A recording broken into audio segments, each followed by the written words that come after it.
2025年10月2日星期四，今天靈修主題的分享，最主要是一位牧師的見證。當他看完阿明和阿香的故事後，阿明不禁地有3個問題想問清楚牧師。有關於基督徒的愛情觀，以下就是牧師回答阿明那3個問題的分享。親愛的阿明弟兄姊妹，平安。讀完在9月29日阿明和阿香的故事分享，我深深體會到阿明心中的困惑與傷痛。在情感的旅程中，我們常會問為什麼，但神的道路往往需要時間與信心的眼光才能看清。以下是幾段分享，盼望能帶來些許亮光。一、關於神的安排。阿明問：為什麼神不讓阿香成為他的伴侶？我們常以為相遇即是永遠，但神的計劃有時是透過離別，為我們預備更合適的道路。正如以賽亞書55章8節所言，耶和華說：我的意念非同你們的意念，我的道路非同你們的道路。阿香帶給你所經歷的，或許不是終點，而是讓你更認識清楚自己，更明白何謂在愛中彼此建造的功課。神未曾應許天色常藍，但卻應許在風雨中與你同行。二、關於等候與主動的平衡。阿明問：基督徒是否應保守地等候，不急於結識異性呢？信仰中的等候不是被動的停滯，而是在神帶領中積極預備自己，就像飛鳥不需憂慮，卻仍振翅覓食。參考馬太福音6章26節。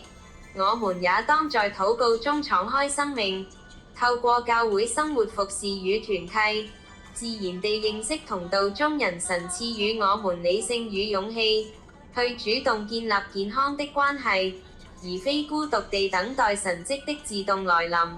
因此請勿搞亂這個概念，而基督徒更加應該要建立一個積極的人生觀和愛情觀。三、關於未來的追求。若日後遇見心儀的姊妹，該主動還是靜默等候？主動與屬靈從不矛盾。在雅歌中，愛情是熾熱而坦誠的追求。若是阿明日後能遇見一位姊妹，不妨以尊重清潔的心，從朋友開始，透過共同的信仰價值生命的交流，並在禱告中求神印證。若他同樣對你有好感，且你們在真道上能同心，那麼勇敢踏出一步，正是信心的實踐。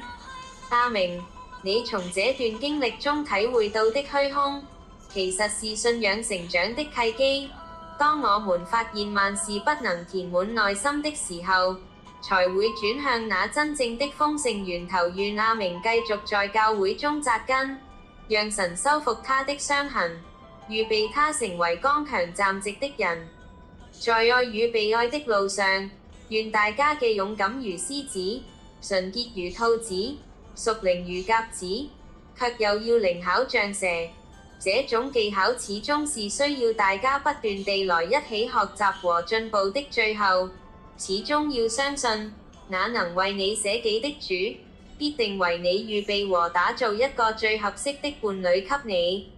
願恩惠平安與你們同在，祝大家主內平安。阿門。全文配樂：秋英山口百惠深夜港灣恩楚善。